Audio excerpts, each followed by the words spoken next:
Ada orang tua yang berkata, "Dan Jeffrey, kalau punya mobil, taruh di garasi, jangan taruh di hati." Ya iyalah, masa taruh di hati, nggak muat kali. Ternyata ungkapan itu adalah lebih kepada kecintaan terhadap benda tidak masuk ke dalam hati. Suami taruh di tempatnya, jangan taruh di hati. Istri taruh di tempatnya, jangan taruh di hati. Anak-anak, harta benda dan jabatan taruh di tempatnya, jangan taruh di hati. Kalaupun mereka harus ada di hati, biarkan ada di kulit luar hati. Karena di dalam hati hanya Allah. Allah, Allahu Akbar. Allah, tidak ada yang lain. Jangan biarkan Allah menjadi cemburu karena itu semua. Karena Allah Maha Pencemburu. Jangankan Allah, istrimu pun, suamimu pun akan cemburu manakala engkau memiliki sesuatu yang lain di dalam hatimu. Bagaimana dengan Allah?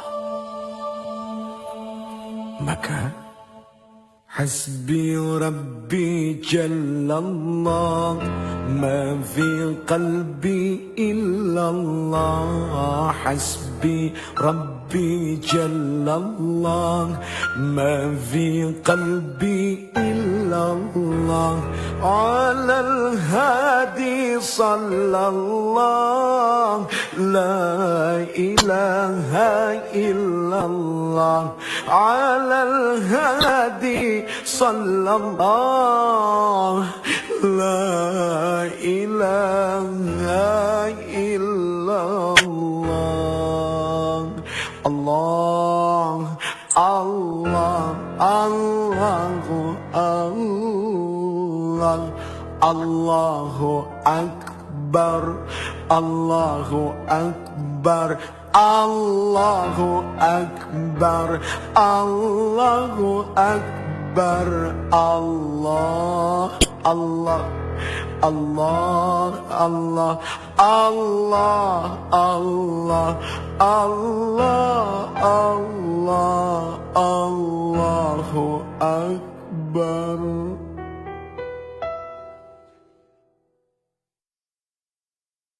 Istighfar adalah meminta ampun kepada Allah. Seorang Rasul saja, Muhammad bin Abdullah alaihi salatu wassalam,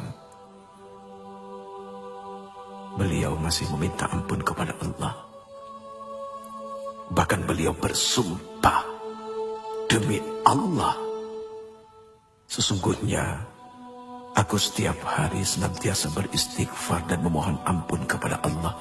Padahal sudah jelas seorang Rasul sallallahu alaihi wasallam, al-Ba'tsum, orang yang dijamin surganya oleh Allah, masih meminta ampun kepada Allah. Berarti jelas memohon ampun adalah wajib. Apakah kepada Rasul, kepada Nabi, kepada wali, apalagi kepada orang-orang seperti diri ini.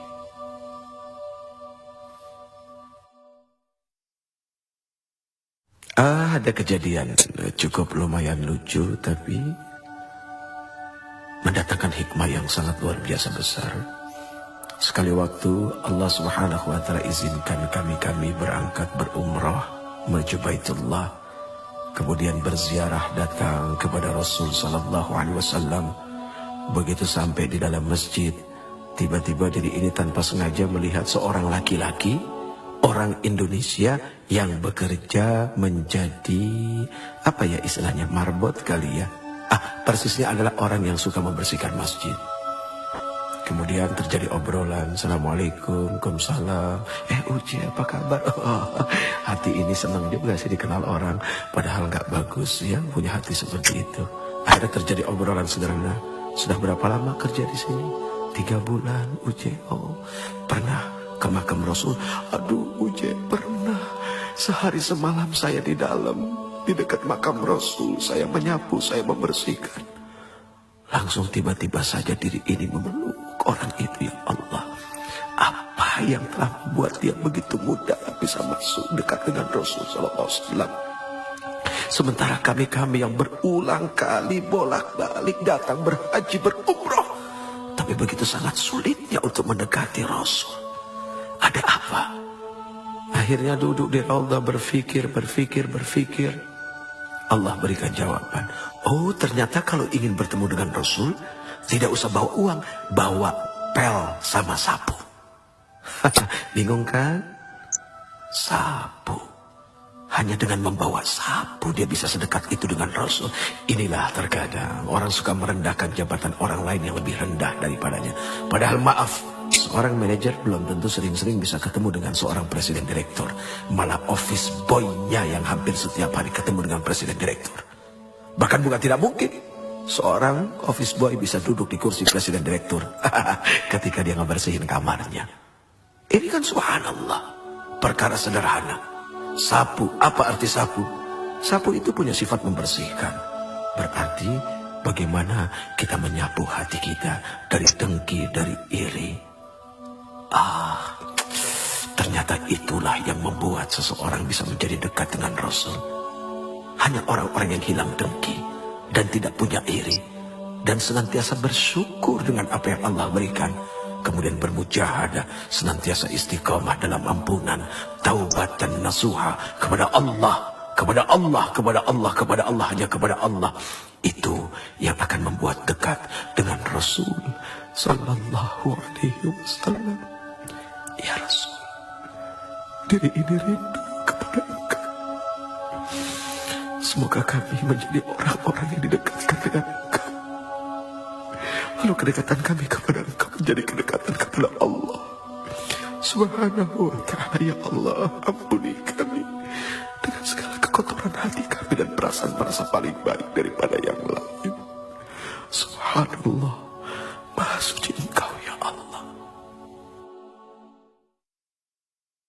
Semoga kita dijadikan orang-orang yang pandai mensyukuri apa yang telah diberikannya. Contoh kecil, sekali waktu ada seorang pedagang yang didatangi seorang pembeli, kemudian dia membeli sesuatu yang nilainya kecil saja. Jangan lupa untuk mengatakan, enggak segini kan? Itu kalimat canda kepada Allah. Daripada harus dikeluarkan satu kalimat, masa segini? Itu tanda dari tidak bersyukur dengan apa yang telah diberikan. Manusia wajib bersyukur karena Allah Subhanahu wa ta'ala telah berikan modal yang besar kepadanya. Kalau ada orang yang mengatakan bahwa dirinya tidak memiliki modal, siapa bilang? Mata adalah modal yang dahsyat. Telinga adalah modal yang tak tertandingi. Mulut adalah modal yang sangat berguna. Bagaimana dengan akal, pikiran? Sudah pasti itu bisa menjadi modal kekuatan hidup dunia dan akhirat. Terima kasih, terima kasih. Ini satu ungkapan ucapan ketika seseorang diberikan sesuatu oleh orang lain. Terima kasih. Tahukah engkau apa sesungguhnya dari arti terima kasih itu sendiri? Terima kasih. Kalau sudah terima, jangan lupa ngasih. Tidak ada ketika orang diberi kemudian lalu mengucapkan terima simpen dia, tidak. Tapi terima kasih artinya ketika dia sudah menerima, dia berjanji akan mengasihi. Dan ketika mengasihi sudah pasti dengan kasih. Tidak ada caci maki, tidak ada penyesalan, dan semua diberikan dengan lapang dada.